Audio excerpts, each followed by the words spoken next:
Hi guys, and welcome back to another episode of our FM24 Managing Sunderland series. Now, before we get into it, again, I just want to say thank you so much for your support on the series. I know a lot of you guys are enjoying it, and if you are enjoying it, and don't really like begging, but hitting the like button, it shows that you are enjoying it, it makes me want to continue, and of course it helps out as well. And if you're watching and you're not subscribed yet, please do, that also helps a lot. But getting into this episode, we're going to be going through the month of October, and things are going okay so far in the season. We'll have a quick look at the league table. We'll quickly revisit that before we continue. We are, of course, 6th. Not too far off the top two either, only 4 points off. We're doing really well so far this season. And as you will have noticed on the starting menu when we first started recording, Jacques has picked up Player of the Month, which is fantastic. He has been brilliant. 5 appearances, 5 goals, and an assist as well to his name. He's been absolutely outstanding. We literally, a few games ago, tried to drop him because Jewison Burnett on that left-hand side took over him and was doing really, really well.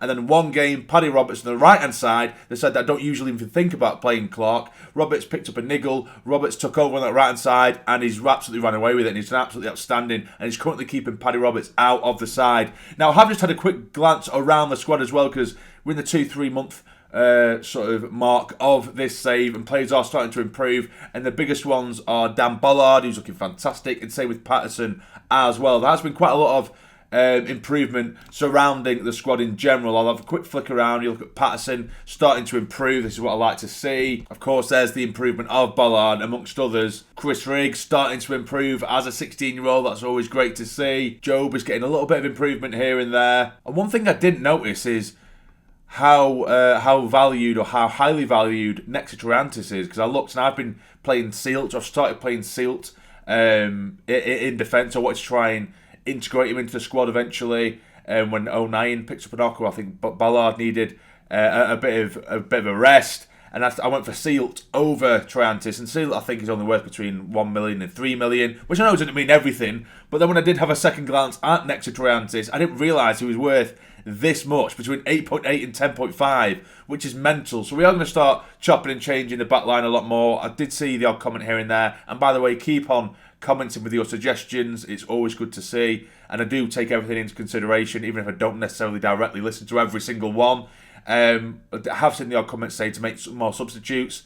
I will say I have been making pretty much full amount of substitutes every single game, but I am going to try and rotate a little bit more, because usually when I'm making substitutes, it's always midfielders or strikers or wingers. It's usually in the attacking third, but I'm going to start chopping and changing the back line, I think, particularly in games that it looks like we're already clear sailing. I will just stick on a centre-back here and there to keep him happy, and of course give him some game time. And of course, the usual thing, every couple of weeks Dennis Serkin is injured for a couple of days. It is literally between Dennis Serkin and Pembele, they're just constantly out for a couple of days, and Pembele's out for a couple of days, and Serkin, I'm pretty sure this is the 4th or 5th time Dennis Serkin is out injured for 2 or 3 days. It's every other week, it really is. And here is the monthly review from the board. They seem okay-ish, they seem relatively happy, C+.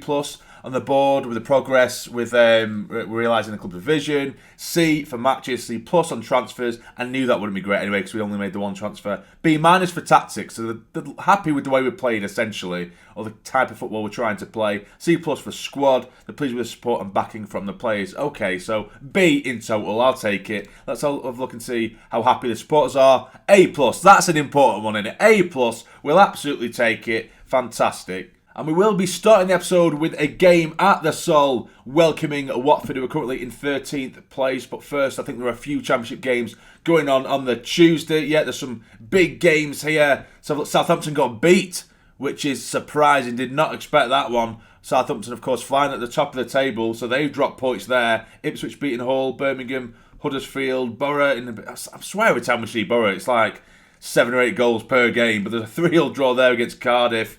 West Brom beating Sheffield Wednesday as well. So this is the team we're going to be going with against Watford. I have had to drop Serkin and replace him with Huggins on that left-hand side. There is our back four for the time being. Neil and Ekwah as usual in the middle. We have Clark, Alshish, Bennett and Jones up top. I will make changes throughout the game, but this is the one I'm going to go with for the time being against Watford. There we go. Clark has nicked it off him straight away early on in this game. Help him out, man. It is Bennett, who's been fantastic recently. Back to Bennett. Go on, son. Have a crack. Oh, and he's hit it high and wide. Good start. Ekwah with the corner. Come on, someone get your head on it. Ballard. Still in the box. It's Alshish who volleys it. And it hits the top of the net, all the way back to Dan Ballard, who's been improving drastically, as we alluded to earlier. Now here's Jewison Bennett. Great ball towards Al-Shish! Over the bar! 7 minutes in, and we've already had 2 or 3 really, really good chances. And this is what's been our downfall recently, just throwing away opportunities like that. Bennett, Huggins, back to Bennett. Always try to find Bennett. I think they're going to get this one clear. They've hoofed up top. Straight to 09 though. Please don't lose it here, lad. It is Huggins, who of course replaced Circuit, but now it's Dewey. Get it across goal. Get in! 1-0. Thoroughly deserved. And it is Adil Al-Shish, who looks like he's picked up a bit of a knock. But he has put the ball in the back of the net. Come on! And although Al-Shish has just scored that goal, I have brought him off and replaced him with Job, because I don't want to further injure any of our players, particularly the likes of Al-Shish, who's been fantastic so far this season. Good football this is. Ricky J. Jones! It's in! And there we go! He's back on the score sheet yet again. The new striker we've brought in. Absolutely brilliant. Get in, son. There was a bit of concern because I know that his finishing ability is not the best. It's not the best in terms of stats, but he's getting assists. He's linking up well with the players straight away. I think that's his second goal already. Brilliant from him. Second half begins. And the first time we've seen a bit of pressure from Watford. I hope this is going to be a totally different second half to the first, with Watford now starting to wake up. But are we going to counter instead? It is Clark. He's taking it the length of the pitch here. The player of the month for the Championship last month, of course. It's Dhannoo now. I thought that was going to be a foul. It's not been given. But it's Ricky J. Jones. Oh! I thought that was it. They made a horrible error at the back there, and Ricky J. Jones could not punish them. But it's Watford again. You can already feel it, can't you? We were so dominant in that first half. And Watford is starting to grow into the game a little bit. Clark, Job, Ricky J. Jones. He plays a brilliant through ball to Healy. We literally just said how good he's been playing. As soon as we start dominating games, it's always either an own goal from us or something pathetic like that. Oh, God. Ricky J. Jones. I said he was coming up with the goals and assists, but that was an ideal assist for Watford there. Clark to Job. Can we get an immediate goal, an immediate return, an immediate response?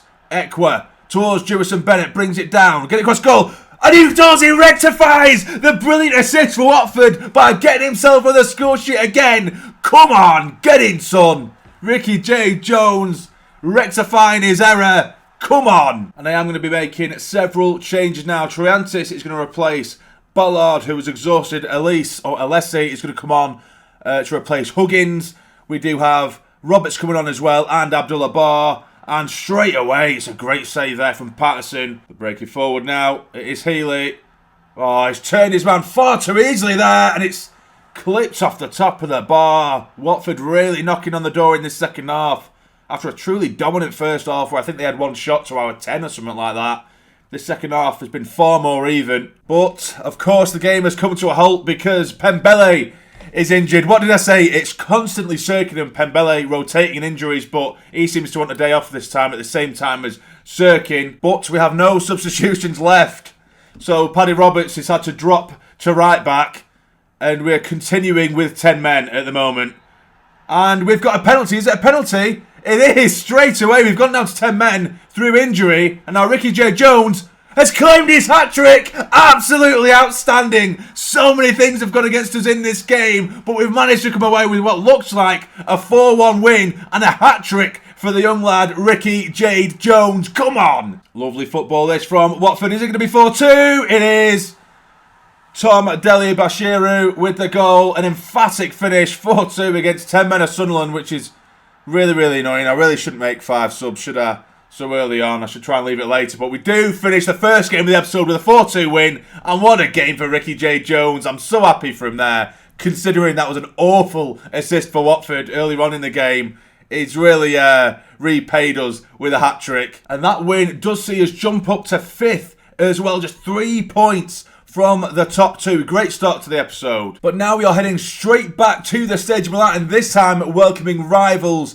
Bit of a derby, I guess. Bit of a derby against Middlesboro. Big, big game. Middlesboro currently in 11th on 15 points. It's so close. If you have a look between us in 19th all the way to mid-table, there's not much in it at all. Granted, there's only been 10 games, but no one's really absolutely running away with it. It looked early doors that it was going to be Southampton, but you just never know. A couple of wins or a couple of defeats, you could either find yourself top 2 or slipping down into the bottom half of the league. It really is that kind of season so far. And now for this game against Boro, I've had to make a couple of late changes. Our midfield pairing that we use primarily being Ekwa and Dhannoo. Both of them, they were probably less than 3/4 full fitness, which isn't good enough for a big high intensity game like this one. So Bellingham and Chris Rigg are going to be our centre midfield partnership. I've got Joe Bellingham to be our sort of box-to-box midfielder, or our ball-winning midfielder, should I say. Chris Rigg having the allowance and the freedom to get forward as and when. Now, our front three behind Jones looks incredible, with Clark, Roberts and Burnett. Of course, our Sheesh has to drop, or has been dropped because of injury, as has a couple of others as well. Troy Hume will be starting because of Pembele's injury. Ricky J. Jones, of course, starts. I am worried about the lack of sharpness in midfield with the likes of Rigg, but this is the best we can come up with at the minute. Come up with. If we need to, I will bring on Dhannoo or I will bring on Ekwa, but they need a rest because we only played a handful of days beforehand and it's going to have to happen a lot. So I am throwing the likes of Rigg in the deep end here, but if there's one game that he's going to learn something from, it's going to be this one. I am worried now because I've had to make so many changes. I've been kind of be forced into it, haven't I? But hopefully it is enough at the stage of my life and we can get ourselves a win against Middlesbrough. Go on, it is. Jewison Bennett with a heavy touch there, but he's still good on the left-hand side. Go on, take him. Or help him out. It is Niall Huggins. Back to Jewison Bennett. Can he shoot himself? Go on. Yes, get in! Jewison Bennett, who's in brilliant form at the minute, puts us in front in the derby. It's kind of a derby. If we win, it's a derby, innit? I'll take it. Come on. Roberts with the corner. Still piling on the pressure at the stage back towards that Ballard. It's in! It's 2! We've doubled the lead and we've jumped up to 4th in the league as it stands. We are the late kickoff of this day, so we could be ending in the top 4 if it continues this way, but what a start this is. And we're still throwing everything at them with Jewison Bennett again. Can this be 3? It is! 10 minutes in, 11 minutes. Jewison Bennett gets himself a second. He gets Sunderland a third. Come on! And I was worried. I was concerned. Yeah, you can just feel, though, that this is just one of those games where the game is just luring you in, making you feel like, don't worry, you're 3-0 up in 10 minutes. You're absolutely sound. And then in the second half, Middlesbrough will score 7. That's just the way Football Manager works. But we'll have to say, what a crazy 10 minutes this has been. Clark towards Rigg. He can't get hold of the ball there, but now they are breaking forward. Well played. Dan Ballard. We've hoofed it forward towards Jack Clark, though. Can he get the ball in the box?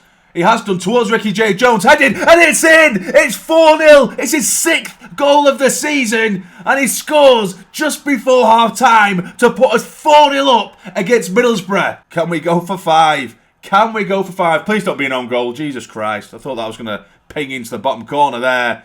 But look at that scoreline. 4-0. You've got Chris Rigg and Joe Bellingham in the centre of midfield for the first time. The first time they've gone together. And my God, are they doing us proud at the moment. It is Job. Please don't score an own goal now that I've said that. That's usually the case, isn't it? Patterson, O'Nien, lovely football. Give it to Rigg. Give it to him. I want him to do well. I really, really want Rigg to come on leaps and bounds, and I'm sure he will. But now here's Jack Clark. Speaking of leaps and bounds, is taking it the length of the pitch, puts the ball in. Ricky J. Jones. He is some player, that lad. Some player. I've praised the lads heavily, and everyone looks really, really happy after that. But my God, if you think when we first started this season, we were rotating Hemir and Rusin to see how they do. And even though we were playing well, still scoring goals, it just wasn't really coming from either of them. And they weren't getting involved as much. Ricky J. Jones comes as a 19, 18-year-old. And he's absolutely incredible. McGree puts a ball in. And it's wide of goal from former Sunderland man Paddy McNair. But I am going to bring on a couple of subs. Triantis is going to come on for a bit of game time. And Abdullah Bar is going to come onto the right-hand side as well. Give Clark a bit of a rest. Roberts now finds Job from distance. Trey Hume, help him out. Who's going to go alone here? Come on, don't lose it here. Don't lose it. A clean sheet would be ideal. It is Triantis who's just come on. Back to Luke O'Nien. Huggins now. Go on, take it yourself. Rigg. Triantis. Oh no, made a mistake here. Shouldn't have said anything. This is going to be the 4-1, isn't it? It is. It's like we just took our foot off the gas a little bit there. Far too relaxed on the ball. Here is Rig. Finds Rusin, who's come on. Burnett on the left-hand side. Lovely football this. Rig, again, lovely, lovely stuff. It is Jewison Bennett. Can he get the ball in the box? He does. And it's Roberts to make it 5-1. Get in, son. It's somehow found its way to Patrick Roberts, who's come on. Oh, yes. Get in. Love that. Look how dangerous we've been going forward. To have the likes of Jewison Bennett on one side, we had Clark on the other, and then Patrick Roberts playing as the number 10 role. My God, that is a fierce lineup, that, isn't it? And with Ricky J. Jones up top. But 5-1 against Boro. Get in! And the press have come to us straight after the game and they've said, you certainly have the bragging rights over Middlesbrough following that demolition. That is the correct word, I would say. What did you make of the game? It's a fantastic result for us. I'm especially pleased for the fans who were simply magnificent today. Middlesbrough hitting the buffers recently must have given you a lift even before a ball was kicked today. I'll just say there's quite a determination and visible confidence with this squad at the moment. Having that contrast with Middlesbrough clearly did no harm. That'll do. Get in. 5-1. Come on. And we are now actually in third after that demolition of Middlesbrough. Ipswich at the top now, doing really, really well. But it'll probably be the goal difference, won't it, more than anything, that's chucked us up to third. Because that was incredible. So Luke O'Nien has just come up to us and gives a heads up about Jewison and Bennett. Apparently he doesn't seem himself at the minute. There's something going on. There's something, he's getting down about something. And he believes it might be to do with wanting a new contract. I don't think Jewison is expecting anything from you at the moment, but it might be worth having a word with him to try to get it sorted before it becomes a bigger issue. Okay, I'll have a discussion with him. And he's certainly a player I want to keep for a long term. You know, he's only 19 years of age. He's performing at a really, really high standard in the Championship, so it's not like I'm not willing to give him a new contract. I'll happily do that. His current one runs until 2026. He's not on big wages, and this is why I like to keep the transfer budget as well, or at least not use too much of it, because then we can use some of it towards wages and keeping players that we do want to, of course, stay at the club for a long time. So we'll have a chat with him. We'll tell him that we've seen that he doesn't seem himself, see what he says. I feel I deserve a new contract to reflect the fact that I am much better playing now than I was when I agreed to my current deal. Okay, I absolutely understand that. As you can see, Christian Speakman down here, it says that he's distressed. He's very distressed. It seems very negative, his body language right now. But, you know, you can understand Jewison Bennett. He has improved since joining the club and he's on a tiny wage, minimal wage. And his value itself is going up considerably and it will only keep going up if he keeps playing the way he's playing. So I'll promise him the contract. Speakman seems uneasy, but I think it's fair. We've told him that we'll do it. We'll have a look into his contract now. And we'll try and get this one sorted because we don't want to lose Dewey at all. Speak to his agent, we'll tell him that we're interested in Dewey signing a new deal. The only thing is with this deal is that they're going to want a minimum fee release clause and I absolutely despise that and that's a locked demand as well. 15.5 million, which is a lot of money, but that only ends in 2026 and I think he's going to end up being worth more than that by that time. I think by that time he could end up being worth 25, 30 plus million and that would be a bargain for another team to get hold of unless we keep him for a year or so and then have a look at the contract again and try and get rid of that release clause because I don't like that at all and it's a locked demand as well. There's no wiggle room. However, I have just said to his agent, I did say that I do want to get this done. I agree largely with what he's just proposed, but I'm not happy with anything being locked in or given us a sort of ultimatum. And immediately he has actually removed the minimum fee release clause of being a locked demand, which is great. So hopefully we can get a minimum fee release clause completely out of the picture because that isn't what we want at all. We want to lock him down and tie him down. So we'll offer him a new deal. So he wants to be a star player. I've offered a regular star. How about an important player? Important player, will that do? He's happy with important player. That's fine because he has become a very important player. I didn't expect him to be this important, to be fair. But we'll finalise the promise of him being an important player. He's absolutely nailed down that spot on the left-hand side, hasn't he? Okay, so straight away, I've just knocked out and locked out the minimum fee release clause. So hopefully he is okay with that. He wants 16.5k, which I am happy to give. But I'm going to try and knock it down a little bit just to be cheeky. Because I haven't really adjusted anything else because I'm quite happy with everything else. I'll see if he'll accept a 5-year deal as well. We've got appearance fees, that's fine. Team of the Year bonus, that's fine. After 10 assists to go up to 74k, or is that just a bonus? It is a bonus 74k. I'm not bothered about just your odd bonuses here and there. Yearly wage rise, we'll knock that down to 5%. We'll suggest these terms. He's not okay with it. He wants a 10%. He wants a 4 years. He wants 17.5k. That's fine. He's up to that purely because I did get rid of the minimum fee release clause. We'll try for that 5 years with all that. He's happy with it. Okay, a 5-year deal for Jewison Bennett. He's 19 years of age. He's going to end up being incredible as well. Look at that potential ability. He's going to be so, so good. Finalise the deal. We have tied down, hopefully, it looks like we've tied down Jewison Bennett for 5 years. And that is without the minimum fee release clause that I was so shit scared of. And again, I'll just let you guys have a look at this. The training week in review. This is happening a lot. This is why I've seen some of you guys saying to put Bradley Dack into the squad. This is the reason I'm not. Almost every single review I'm getting from training, Bradley Dack, it's literally like 6.3 or below, and that seems to be the case all the time. I've given 1 or 2 appearances. He hasn't really done too much, but Job is always at the top. And I think I'm going to start playing Job as a central midfielder rather than number 10, so that at least it can alleviate some pressure from Ekwa and Dhannoo, and then I can start putting Job in the middle of midfield because he was excellent against Middlesboro.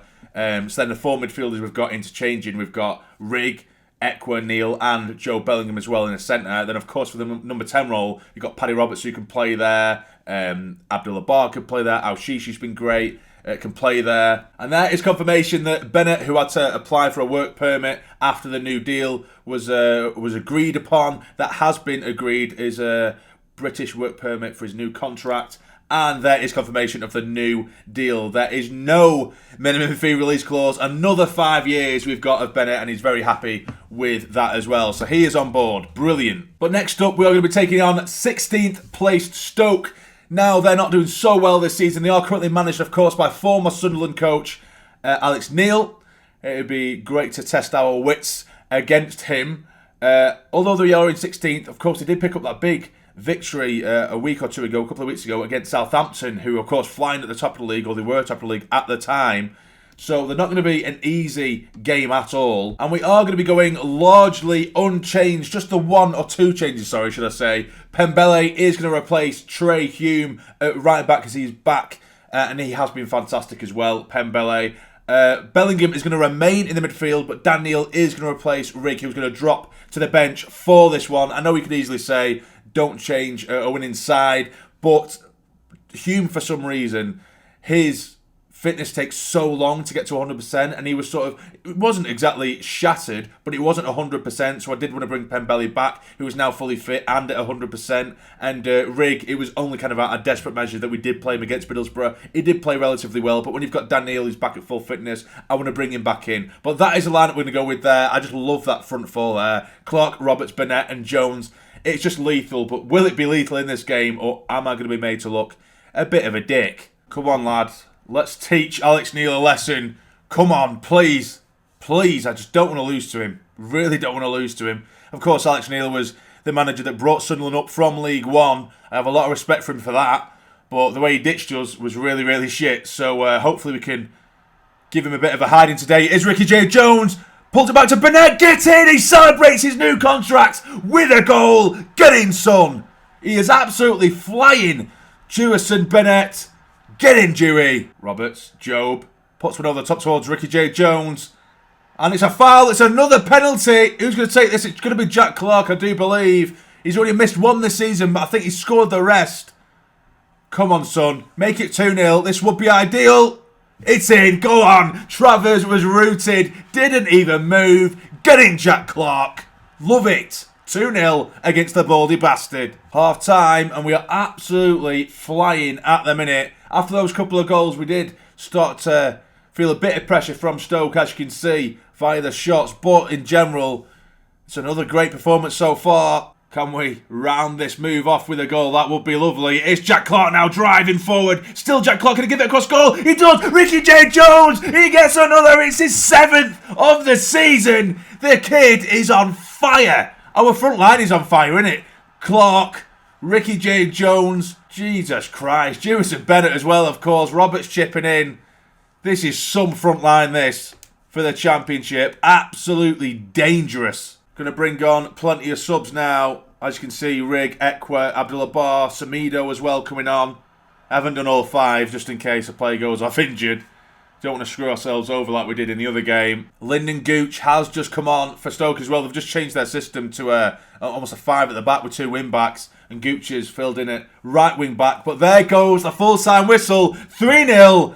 Alex Neilson, you can never beat Jamsarny. You will never beat Jamsarny. I say that, they're going to smash us in the return fixture, aren't they? And what an episode it's been so far. 2nd in the league. First time we've got ourselves into the automatic spots. And we've gone 6 games without a defeat. Of course, beating Blackburn 3-0, Cardiff 2-1, that horrible 4-all draw against Sheff Wednesday. Then we've beat, of course, Watford 4-2, Middlesbrough 5-1, Stoke 3-0. We're absolutely running right at the moment. But next up, we are going to be taking on Leicester away from home. And to be honest with you, this is kind of where I expect our unbeaten run to come to an end.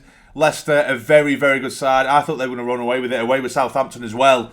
But it's not quite turned out that way so far. And their manager has just been praising us, saying how incredibly amazing we are. I'm better than Alex Neil, which is very nice to hear. And there's plenty of Sunderland players in Team of the Week there with Patterson, O'Nien, Clark and Ricky J. Jones. It's absolutely mental that Jewison Burnett isn't in there. Now, we have had to make a couple of changes for this game for fitness reasons. Again, Ballard is going to need a rest. He's playing pretty much every game. And the game's coming thick and fast. We've had to drop him and we have brought in Triantis to start this one. We also have brought in Abdullah Bar. Burnett, who's been playing outstanding. I can't give him enough praise. He wasn't 100% either, so he's going to drop to the bench for now. We might see him later on in the game. So Abdullah Bar is going to go into the right-hand side. Roberts is the 10. Clark back in his favoured left, even though he's been excellent on the right. With Ricky J. Jones up top. Trey Hume as well, taking over Pembele. Our fullbacks, i.e. the likes of Sirkin, Trey Hume and Pembele, those sort of trio, they very rarely hit 100% fitness. And it's not like I'm using them too much either, because each one of them is seen like a couple of games at a time and they're absolutely exhausted for 3 or 4 games. So it's a strange one with our fullbacks, but we're seeing a lot of rotation. But that is the team we're going to go up against Leicester with. And look at that side they've got there with Iheanacho, Vardy, Dewsbury Hall and Didi Winks. We know that they've got a very, very good Championship side. In fact, it's a Premier League team, and it's a bottom half Premier League team, that essentially. But it's going to be a great test for us. And here we go. Big test here at Leicester. Come on, lads. Let's get a good account of ourselves. Please don't concede early. This is usually what happens. It's either we score early or concede early. It is Vardy back to Ndidi. It's just the way it works, isn't it? It really is just the way it works. I did say that this is the game that you expect our unbeaten run to come to an end. But every game it seems to be either we go to a flying start with 2-3 goals or we concede straight away with a goal or 2. And it's proved to be right again, this time against Leicester. The way we're playing it around at the back, I can just feel us just giving the ball away just needlessly. This is usually what happens when it means a goal's coming. We'll just start doing little triangles at the back and eventually just pass it straight to a Leicester player. Then they'll make 1 or 2 passes and it's a goal. I'll happily be proved wrong, of course. But now here is Clark. We've barely seen him in this game so far. Give it back to him. That's lovely football. Will I be made to eat my words? Can we get ourselves... Go on. Get in, Jack Clark, with an incredible solo goal right in the top corner. I thought you greedy bastard for shooting, but what a finish it was. No wonder there's literally like 7 or 8 Premier League clubs sniffing around for Jack Clark's signature, because that was absolutely world class. We are on level terms against Leicester. Come on. Huggins with the throw. If we can sneak a win here, this would be absolutely incredible. It is Ricky J. Jones to Paddy Roberts on the edge. Ekwa, the substitute, just come on, finds Hume. Can he get it across goal? Come on, someone. Clark, oh, and it's over the bar. My voice just completely went there as well. Clark. Going to make a few more subs as well. Sirkin coming on. Alshish and Burnett as well for the final 15, 20 minutes. Come on, lads. Can we find a win? I'd be perfectly happy with a draw. Obviously don't want to speak a defeat into existence. But here is Alshish now with a really good position for a set piece. A free kick here on the left-hand side. Come on. Can we sneak a winner? It is Alshish who's just come on. Come on, lads. He does put it in towards O'Nien. O'Nien scores! It makes it 2-1. It's his first goal of the season. And the captain could have potentially gifted us with an incredible win at Leicester here. Oh, no. It's going straight to a fucking highlight. Leicester are going to make it 2-2, aren't they? This isn't going to be a long-lived tale of happiness. I can just feel it already. They're going to work it up the pitch and score. Please be wrong, though. Please lose the ball at the back. And we make it 3-1. That would be fantastic, that. No, here we go. They're flying forward. Get in. Well played. Get it away, Neil, please. Oh, God, I thought it was going to be another own goal situation. Go on, it's Jewison Bennett. Show him how it's done. Show him how it's done, lad. You've been outstanding. Oh, and Ricky J. Jones with arguably his best chance of the game. Oh, God, no. Just a couple of minutes left. Please don't concede. It's a great chance for them now. Across goal, and they have missed an absolute sitter with Dhannoo in the middle there. That should have been 2-2. 5 minutes added time. Please see it out. This will be an incredible win. Come on, son. Come on, lads. Get in. We beat Leicester by 2-1. I came in with not massive confidence, considering we went 6 unbeaten into this game. I did honestly feel like Leicester would just have too much for us, given the standard of players they do have. But to go a goal behind, away from home against Leicester, and to come away with a 2-1 win, that's all I've got to say, boys and girls. And look how tidy that league table looks right now. At the moment, the first time we've seen ourselves sit top of the table. We do have one more game to play in this episode. Can we end it on a high? That'd be incredible against Norwich at the Stadium of Light. And this is the team we're going to be going with to round off the month of October. Of course, welcoming Norwich to the Stadium of Light. They're currently, I think it was 12th or 13th, something like that. But this is the team we're going with. Bollard returning to the starting 11, of course, as well as Bennett with Abdullah Bar dropping to the bench. I just love that. I absolutely adore that. Clark on one side, Bennett on the other. Roberts is the 10 with Ricky J. Jones up top. I'm just adoring that. And Job cementing his place alongside Dan Neal in the middle, with Ekwa remaining on the bench because he's doing really well in the centre as well. Hume in there, of course, Huggins, O'Nien. Come on, lads, let's round off what has been an incredible episode. Can we round it off with an incredible win, please? Norwich seem to have started off the game a little bit better than us. They're getting plenty of attempts away, whereas we're not really threatening at the moment, which is a worrying sign, considering the amount of attacking players we do have on display. And right on the stroke half-time, we do have so much to look at here. It is Roberts.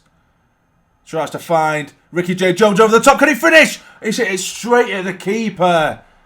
What a chance that was to add to his tally. But it is half-time. Only the one real clear-cut chance for us to look at there. And it was that one from Ricky J. Jones. And we have passed the hour mark. And we're going to make a few subs as well for Ekwa. Alshish, Hamia has come on. But it looks like Norwich are going to be making the next opportunity here with McCallum on the left-hand side. McLean. Rowe now. Great chance for them. Get your foot in, man. Straight at Patterson. Tame effort, really. Abdullah Bar is going to come on for Jack Clark as well. Ekwa pumps the ball in the box towards Lewis Hamia. He heads it in! It's stuck in at the back post! Get in, Lewis Hamia! We were saying that we've been giving all the credit to the striker Ricky J. Jones, and rightly so. And look at the plays there, getting right behind him. We haven't seen too much of him because of how well Ricky J. Jones has been playing, but there is Hamia sneaking in at the back post. Behind Ricky J. Jones, I have been putting on Rooson every now and then, Hamia every now and then. I haven't done anything, but Hamia has now put himself as the number 2, I guess, in the striking role. But now is Neil. She can twist and turn. Ball! Get in! We round the game off. We round the episode off with what looks to be a 2-0 win. It's been a difficult one. It's been a slow game, really. But even all the subs are starting to contribute now. Abdullah Bar and Lewis Hamia come off the bench to give us 3 points. Come on, get in. What a win that is. Fantastic win. And there is the league table when we do round off the episode. And what an episode it's been. Just victory after victory after victory. And we're just absolutely in form at the minute. The most positive episode we've had so far. And we sit at the peak, at the summit of the championship.